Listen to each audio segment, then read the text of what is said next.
Hey guys, Ike here from Mike'sOutdoors.com. Here today to talk to you about picking a bow out for your kids. There are a ton of kids' bows on the market, and I remember when I was a kid there were none. I started shooting a bow as soon as I could pull 45 pounds on a recurve.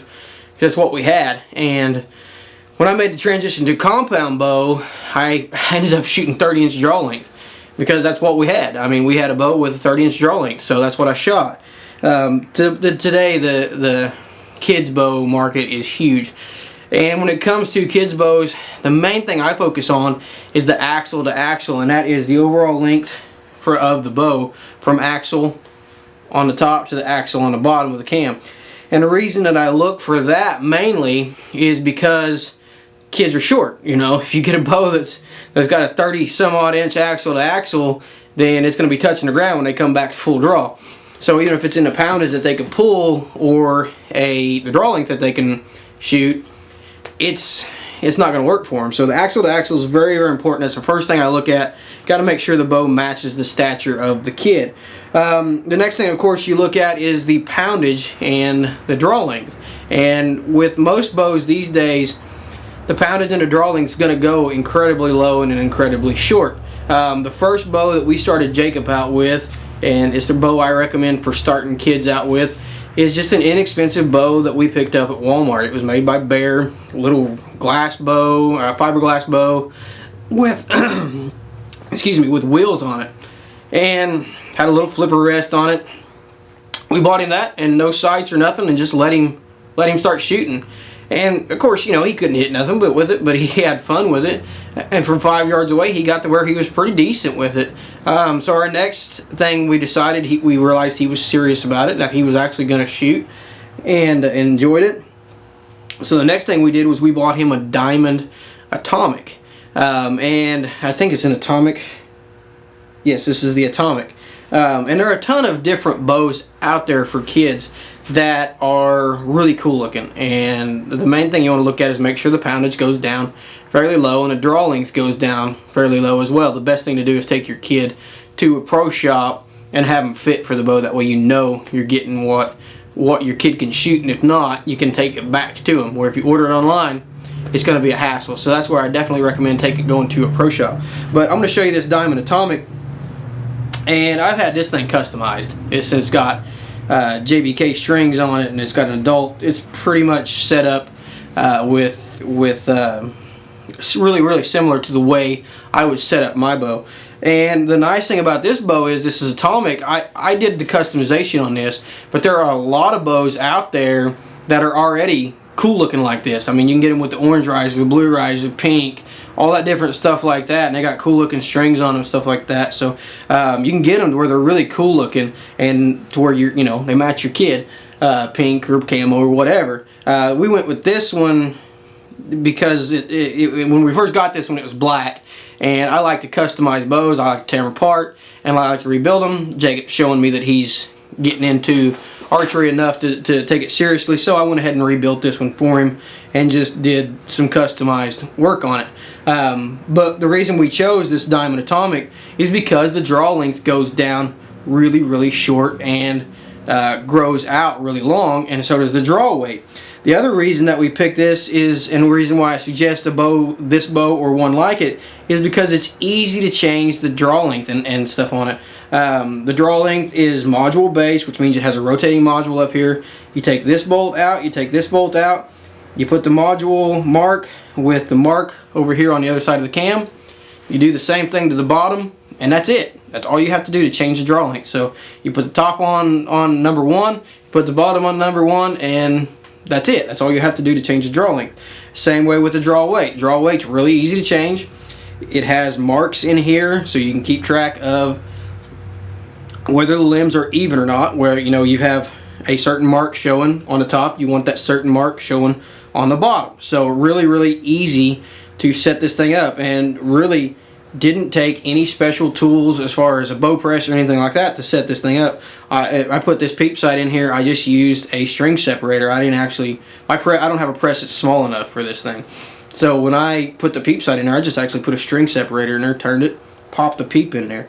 When it comes to equipment, the one thing I really recommend when it comes to the sights, peep sight, you know, release or shooting fingers or whatever. Jacob's shooting fingers, but we're starting to transition to release. So when he does that, we'll put a D-loop on here. But the one thing I highly recommend for kids is a capture rest like this Octane or a Whisker Biscuit, especially if the kid is shooting fingers. And the reason for that is, it's one of the reasons I put these no gloves on here too, is to keep, when they roll, the no gloves won't let your fingers roll the arrow off of the rest. And with a capture rest, you can't roll that arrow out. So as a kid draws back, they can sometimes roll it off of one of them little flipper rests, and then the arrow's pointing way out to the side, and if they let go while it's pointing out to the side, it's dangerous. The arrow could blow up, the arrow could hit somebody. There's no telling what can happen. With the capture rest, it can fall down in one of these cracks on the Octane, but if it does that, it's going to shoot the direction he's pointed, it's going to shoot in a safe direction, and I think that you're going to be fine. So that is as far as sights go, you know, and everything else, keep it simple, as simple as possible, and let them progress as they go, like I've done with Jacob.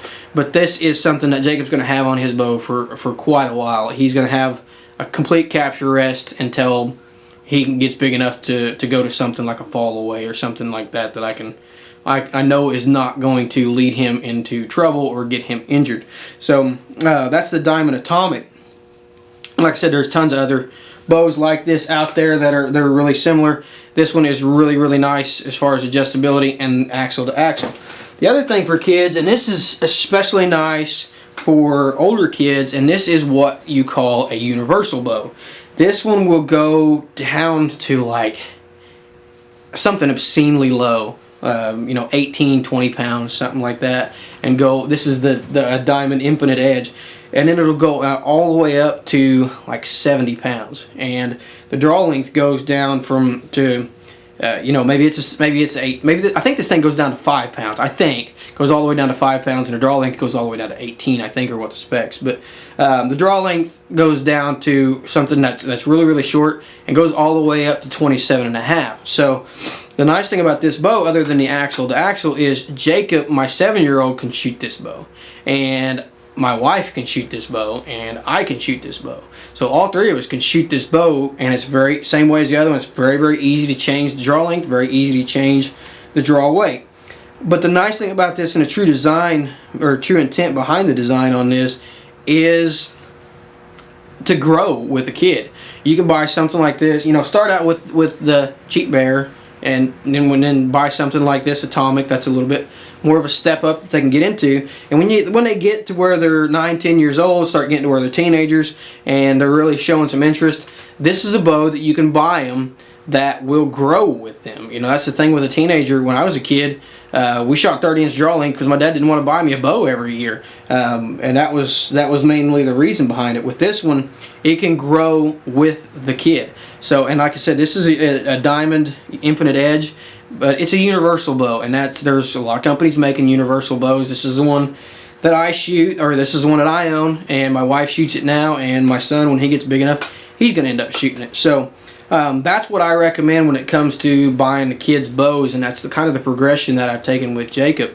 Right now, he's learning to shoot a release, and as he shows me the maturity and the dedication to learn new things, I'm letting him learn them, and I want him to learn them as young as possible. I mean, you can see on this bow, I'm going to put a peep sight, or it's got a peep sight like I shoot on there. I want him to get used to that. I'm going to put a D-loop on there, and he's going to be shooting with a release here pretty soon, and he's got a 5-pin sight on there, and right now he's learning the difference between the green one, the red one, the yellow one. You know, I'm teaching him the difference between those, and when he outgrows that bow and wants to move to something else, he's going to go to this Diamond Infinite Edge, which is the universal bow. So that's the progression I'm taking. Cheap bow, kind of middle of the road bow with the Atomic, and then to something like this universal bow that he can continue to grow with. The main thing I watch is the axle to axle, because Jacob's not shooting this bow right now because it's too long of an axle to axle for him. So brace sight on these bows is all going to be short. You know, your brace sight for a kid, they have such short draw length, it's not as important to have a 7-inch, a really long brace sight, because they're shooting such short draw lengths. The string's leaving the arrow with plenty of time, and the short brace sight's not going to make a big difference. So you look for something with a wide range of draw length, a wide range of draw weight. Make sure the axle to axle is short enough that the kid can shoot it without the cam hitting the ground, and I think you'll be fine. So that's my tips on getting your kids out, picking a bow out for the kids out there. For more information, more product reviews, more how-to videos, you can check us out, IkesOutdoors.com. Thanks guys for watching.